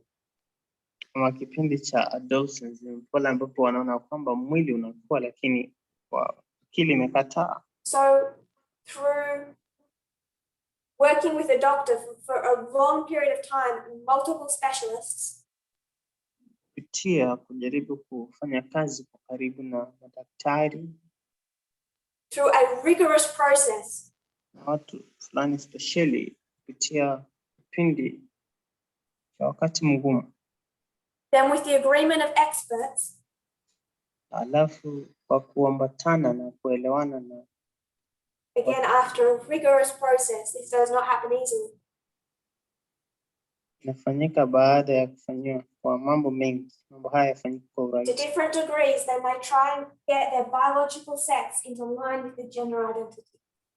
Watu hawa baadaye hukubali kwamba wanaweza kufanya jinsia yao kibiolojia iambatana. Now, this is an area where there is a lot of disinformation. Swala hili ni sehemu ambayo kuna ujumbe mwingi ambao The people that go through this process, watu ambao hupitia process hii, conservatives will say it's just a temporary thing, it's mental illness, it's attention seeking. Watu wa upande ule mwingine wa kulia watasema kwamba ni najaribu kupata Of the studies that have been done, umaarufu na mambo kama hayo, lakini mafunzo ambayo yamefanywa, it is showing the people that here transition, that's called trans, uchunguzi unafanywa kwamba watu ambao jaribu kutoka sehemu moja hadi nyingine, the only people that undo that work of transition, watu tu ambao hufanya kazi hiyo ya kutoka sehemu moja hadi say they are born with female sexual organs, tuseme kwa mfano wamezaliwa na viumbe vya ngono vya wanawake, and they might go through surgery, also hormone treatment, different things, starting with hormone treatment to bring that into line with their gender. wanaweza fanyiwa vitu vingi baadaye vipate kuambatana na jinsia yao.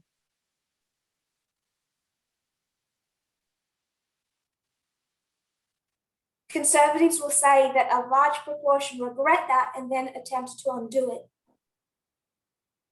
Watu wengi wale washika mila watasema kwamba watu hao huzua shida wenyewe na ujaribu, That they'll try and go back to their biological sex.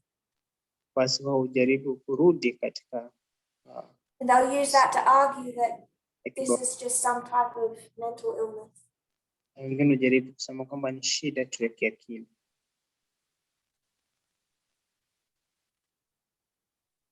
There is as much, perhaps more ignorance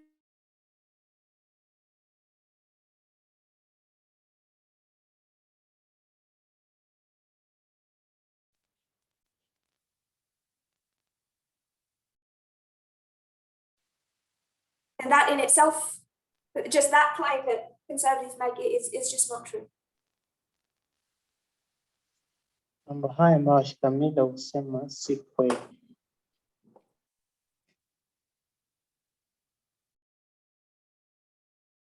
Of people who detransition after they have transitioned.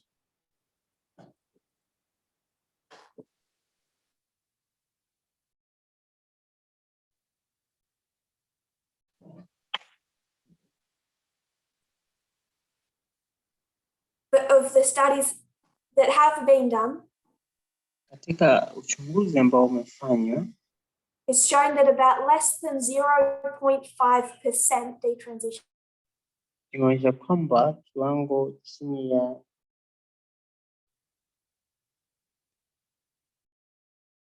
5% hupata kutoka sehemu moja hadi nyingine. Samahani, network yangu ina shida. And the fact that they do not regret moving biological sex towards their gender identity.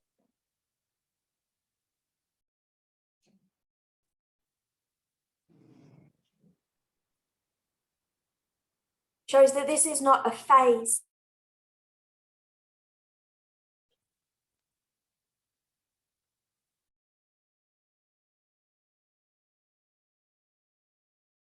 More towards their gender identity.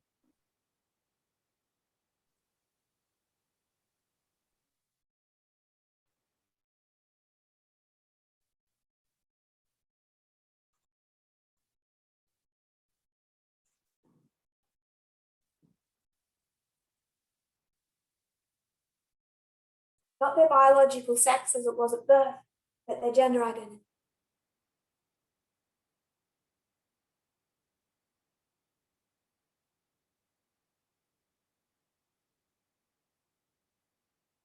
And the amount of discrimination they face in society is massive.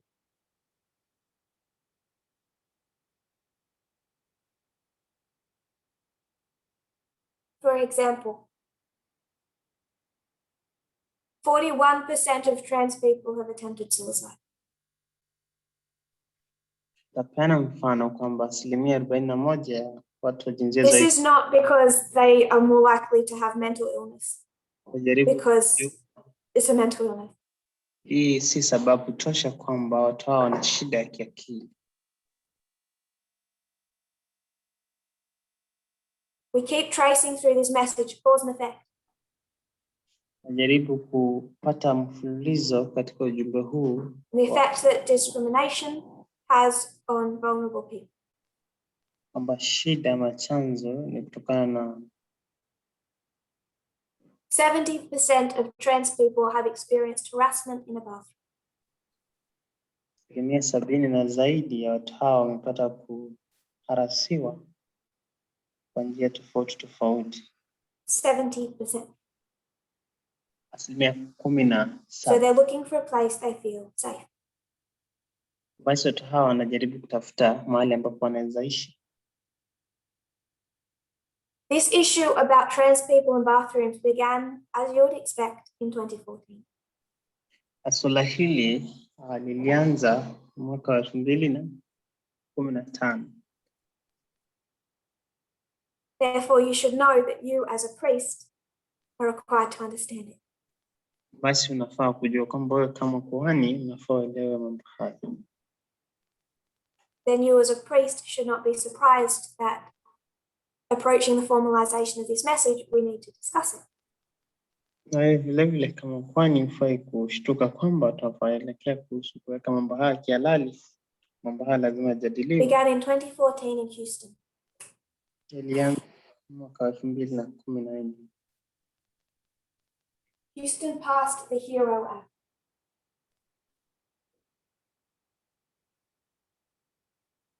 Houston Equal Rights Ordinance.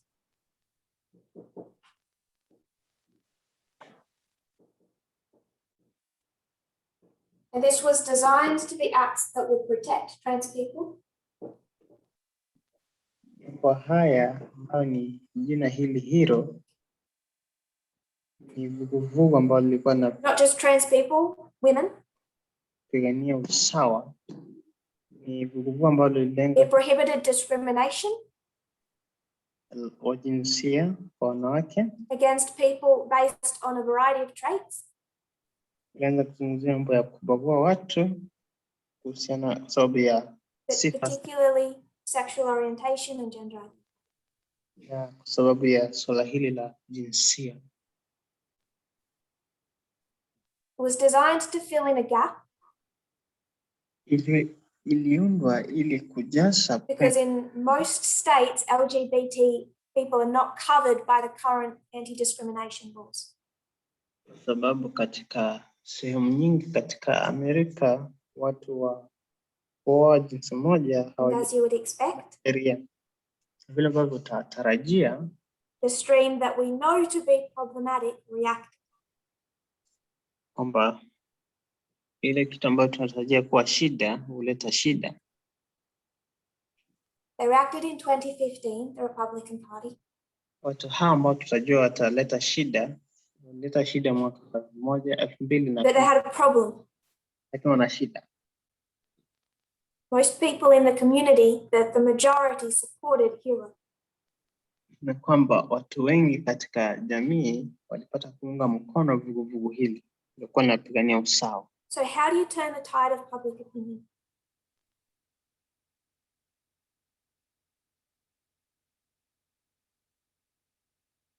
Fear. Shida hapa ni utafanyaje?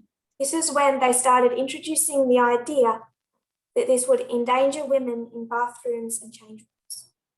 Utafanyaje watu hawa waache kusupport mambo haya kutuleta uoga? Sasa wakazua shida hii ya choo. I won't go any further because we need to close. Tutaendelea zaidi kwa sababu tunafaa kufunga. I'll just provide a little context. Na muktadha kidogo. In 2014, efforts are made to protect LGBT people from discrimination. Mwaka 2014 kulikuwa na efforts zilifanywa kupata kusaidia watu hawa, kuwalinda. This is the starter gun of a war that we're still in and is rapidly accelerating. Ili kupata kulinda watu hawa wenye kuwa watu wa jinsia moja. Swala hili ni swala kuu. Now you know that when it comes to 2015, basi unajua unapokuja mwaka 2015, this movement has a clear and prophetic position on both gay marriage and women's ordination. Basi vuguvugu hili katika mwaka huu lina nafasi tosha. The external and the internal of 2015.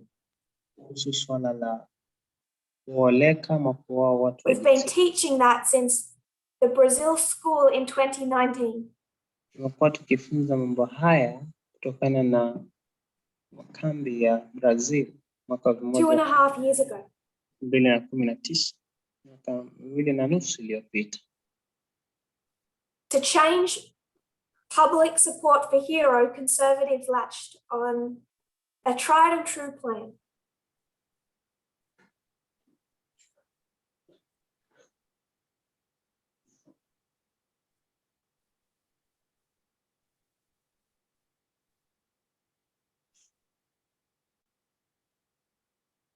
Persuade people that this will endanger women. Jaribu kuambia watu kwamba mambo haya yataleta shida kwa wanawake. That sexual assault and rape will increase. Mambo ya kushurutishwa katika masuala ya kingono. If these acts are passed. Mambo haya yataongezeka. I will say this once now, but I will repeat it in future presentations. Atasema mambo haya saizi lakini atarudia hapo mbeleni. There is absolutely no evidence to show that that will happen. Kuna ushahidi ya kuonyesha kwamba mambo haya yatafanyika. There is abundant evidence to show that it's unlikely. No, kuna ushahidi kuonyesha kwamba mambo haya. The examples that people bring to show men dressing up as women to enter change rooms and bathrooms. Swala hili la kusema kwamba kwa sababu mwanaume amevaa nguo kama mwanamke atakusudia yeye aingie katika women's shelters, any women only space. Aingie katika vyumba vya choo kujisaidia vya wanawake. They were already occurring before any of these acts were passed. Mambo haya yalikuwa yanafanyika kabla ya kuzuka kwa swala hili la watu wa jinsia moja. What is to stop a man doing that on any given day with or without a discrimination act? Basi mambo haya hayatazuia watu kufanya mambo hayo hata saizi. No matter where you are in what conservative country, you can dress up now as a woman and try it.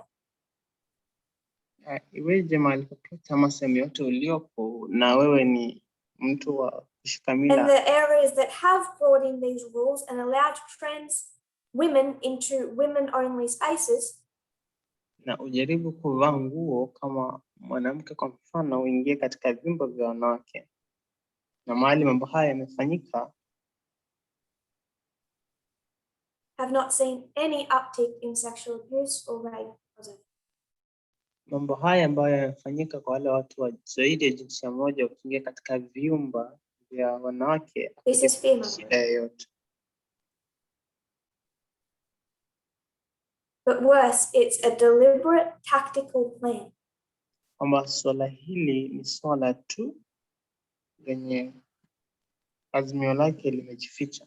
And let me ask, atauliza hivi, when else was fear about a woman's safety used to cast a group of people as being unsafe, violent, and deviant? Ni kipindi kipi katika historia swala la security wanawake? When else was a group of people ni siku gani ama kipindi kipi kikundi fulani cast in a light as being violent and deviant kimewekwa kwamba ni kikundi kibaya ama hatari, less than human,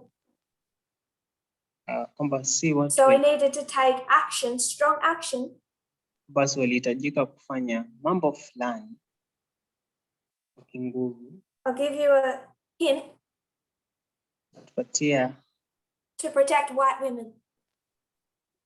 Kwamba watu hawa kikundi hiki kilikaziwa maisha, ndipo sasa wanawake weupe. We all know the answer to that question.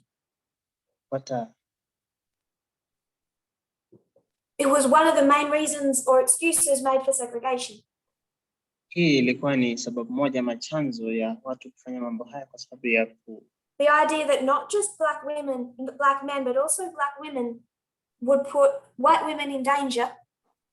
Kusema kwamba wanawake weusi wataweka wanawake weupe katika hatari.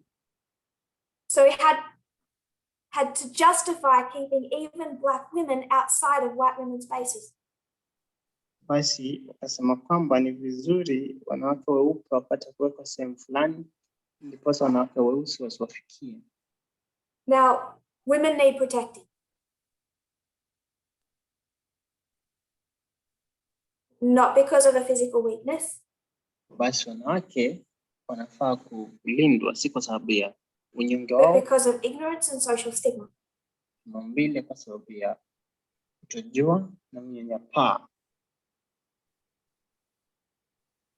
Shouldn't trans women be given the same care? Vile watu wa jinsia zaidi ya moja wanafaa kupatiwa ulinzi. So we have not gotten more than one sentence into a 7-page article. Tunapata kuingia katika sentensi moja tu katika nakala hii. We've only begun to touch on the subject of trans, but we will discuss it further. Tuanza kuhusia tu swala hili na watu wa jinsia zaidi ya moja. I ask for 3 things. Aliuliza mambo matatu ama atauliza mambo. I'll try and remember them to the end. Najaribu kuyakumbuka hadi mwisho. 1. Swala la kwanza tauliza. Do not lose focus on the subject of menstruation. Poteze dira kutokana na swala la. I do not want us to divert all our attention now onto a new hot topic. Hakutaka sasa tupata kuelekeza hatua zetu kwa mada hii. When we have so much work to do on men and women. Pale ambapo tuna kazi nyingi tunafaa kufanya kuhusu wanawake. In every single country. Katika kila nchi katika dunia hii. To address this stigma. Jaribu kushughulikia swala hili la unyanyapaa. Eradicate the stigma. Kutoa unyanyapaa huu. And give women the support that they need. Pea wanawake Do not lose focus on the material and the subject matter Elder Paminda introduced last week. Poteza dira kutokana na mada ambayo Elder Paminda alianza kushughulikia wiki iliyopita. My second request. Look at the reform line.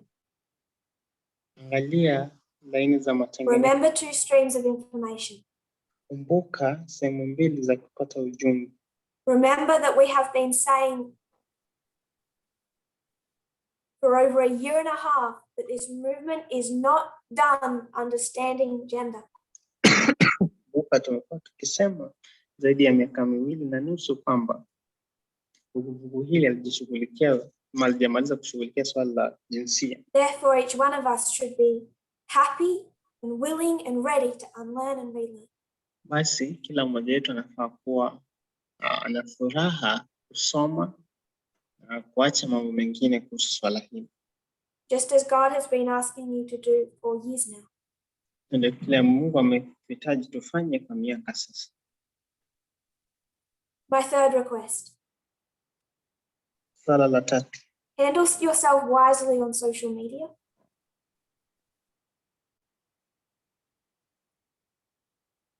And in discussions with others on this topic.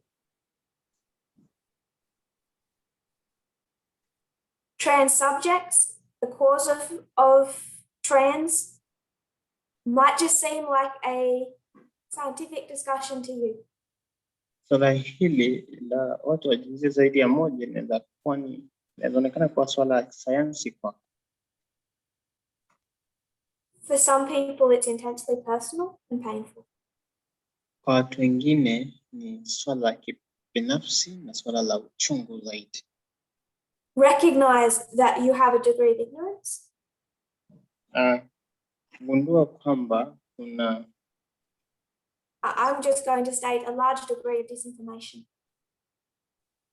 Gundua kwamba wewe kubali kwamba kuna ujumbe ambao si mwafaka. You understand and accept what the reform line is trying to teach you. Sasa tuelewe kile ambacho laini za matangazo zinafaa kutufunza. Then rather just giving voice to that disinformation and spreading it further. Na mchague kusikiza mambo haya ambayo si ya kweli na uendeleze.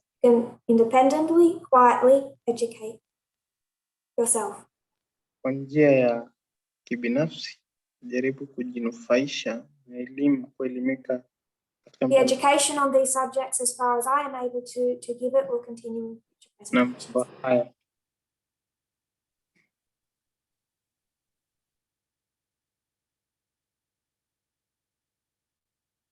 So do not move this debate onto forums. I know it will happen anyway. Tusijaribu kuelekeza mambo haya kwa mitandao ya kijamii. Continue to focus on Elder Paminda's presentation last week. Jaribu kutira katika mada ambayo Elder Paminda alianza kusema. And we have a lot more work to do filling in these reforms. Na tuna kazi mingi ya kufanya kujikita katika laini za matengenezo. If you kneel with me, we'll close in prayer. Tumalizia na ombi.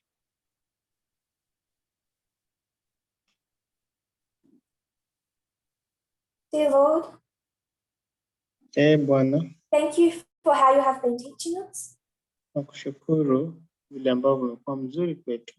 31 years of unlearning and learning.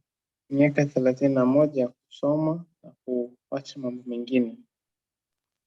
31 years of shakings. Miaka 31 ya watu kutuacha. You see, the greatest danger for modern Israel is to be stiff-necked. Tunaona kwamba hatari kubwa ya Israeli ya sasa ni unyanyapaa. May none of us hear against us the words that Jesus echoed against ancient Israel. Isipatikane mmoja wetu kupata shida na mambo ambayo Kristo aliambia Waisraeli ya kale. May we be willing to learn. Hebu na tuwe wenye moyo wa kusoma. As we truly understand gender and the issues that surround it. Tunapojaribu kuelewa swala hili la jinsia na mambo ambayo yanayazingira. May we take care of those around us. Hebu na tupate kuwalinda wale ambao wanatuzingira. And treat them with love and empathy. Tupate kujihusisha nao kwa upendo. Whether we can personally relate to their experiences or not. Iweje kwamba tutajaribu kuelewa kile ambacho wanapitia ama hatutaelewa. We leave ourselves and this movement in your care. Tuongoze kama vuguvugu hili. And pray in Jesus' name.